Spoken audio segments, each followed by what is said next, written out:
vessels with courage. At this moment, when you think about it, you were in the forefront of technology when you even started Damon Dash Studios. How did you know streaming was going to be a thing? It was just logical, once I understood the internet. And, to be honest, I was looking at the way the porn industry was moving, because they had no other place to showcase their stuff. They were actually hitting the internet hard way before everyone else on demand. And I just was like, yo, people are just going to do that with movies. And I was always looking for one place to put everything that I did that people could just buy it from. So I've always made movies, I make clothes, I make music, I make liquor. So I was like, yo, it would just make sense to learn how to make my own content, because also it gives you residual income. And because I don't have to worry about distribution, because I can provide my own, it just made logical sense. I'm always looking for a way, and I've always been as an independent, you're always looking for freedom. So, I get up on things before everyone else because I'm always trying to figure out how to do it on my own. You understand what I'm saying? So I just shoot that shit 15 years ago. I mean, we did Block Savvy. We always did it. But it really is about making the content, not making the apparatus. You have to have the bullets. Let somebody else build the gun.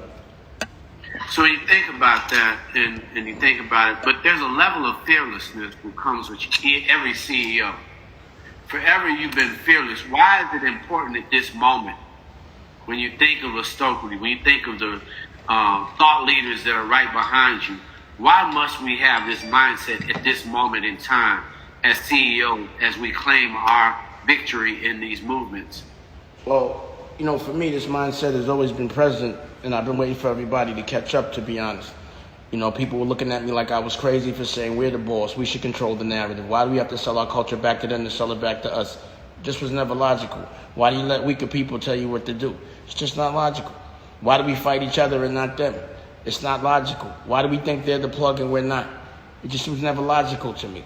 So I'm glad that right now at this very moment, because the world has ended and there's a new one, and the one that existed before did not behoove us. So if we're going to come out in a new world, it's important to come out controlling the narrative, not asking questions but having the answers, not asking for someone to give you something but being the person that's able to give.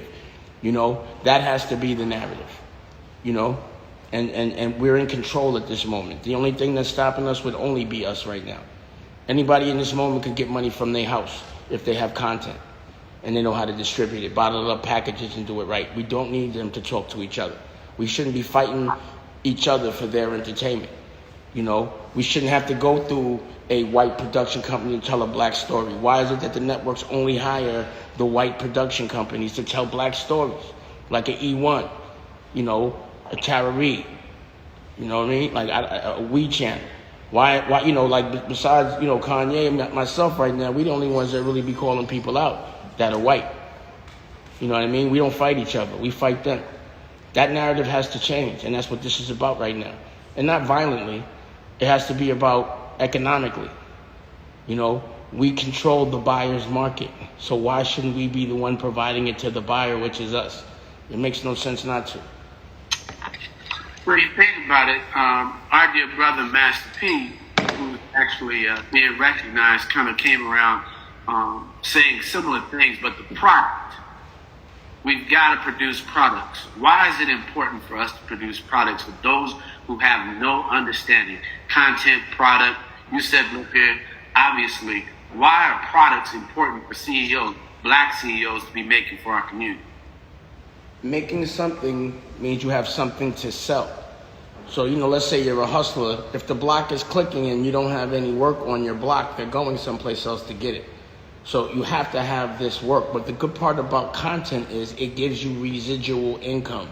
You can leverage residual income. You can get a loan against your income if it's consistent. And you can get that money like this. I make money from things that I did before I had the platinum hair. I make money off things I did in my 20s. I'm 49. I'm about to be 50. But back then, I had present clarity to say it makes no sense to do something and not own it and let other people make money from it years later and not me. It just never made sense to me. I don't care what everybody's doing. If it's not logical, I'm not doing it. A CEO has to deal with logic, not emotion. The dollars have to make sense, period. You know, ego comes with it at some point because you have to sell a lifestyle. You have to be confident, but you can't just do what makes you feel good if it doesn't yield. You can't do what doesn't, you can't just take a short bag from somebody from another culture and fire all your people from the culture and be selfish just because you don't think you could do it without them. White ice is not colder.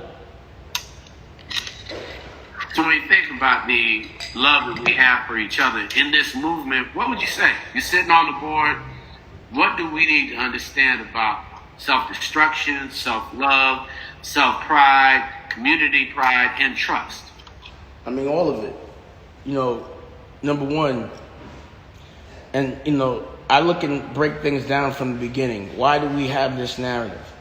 Well, number one, the day we're born, we're told that God is white.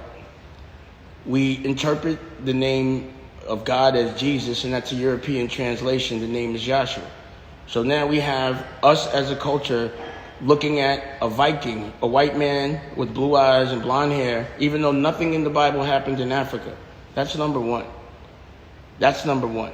And even though we're aware that that's the wrong name, we still say it. We're still scared not to say. And what people have to understand is, like, my name is Damon. Somebody could be giving me props, but if they call me Damien, I'm going to be like, yo, my name is Damon. And if they keep calling me Damien, I'm going to think it's on purpose, and I'm going to be feeling a little disrespected, even though they're giving me props. So imagine if you're calling God the wrong name all this time. You can't get your full blessing. That's number one. Number two is the education. When I go into schools, I see that they look familiar and similar to prisons. It doesn't make sense to me to take children from their parents and have them come around people they don't know that are mediocre. Not to say that there's anything with teachers, but they have a 9 to 5. How is somebody going to teach somebody how to be rich if they're not rich? And then the education that's taught, it's not farming. It's not how to be an entrepreneur, pay taxes. It's not how to pass a law. It's a history of engineers. And your other alternative to get out of a social class, and you're told this, is the only way to get out of the social class is to do sports or to do music. And then what does the school provide for you? Sports. So that you don't focus on school and get your fundamentals. You bet your whole life in basketball. When you get an injury, because it's lotto to get there, now you're not prepared. That seems strategic. If you want another awesome video in our Black Excellence series, check out the video right there next to me. I think you'll enjoy it. Continue to believe, and I'll see you there.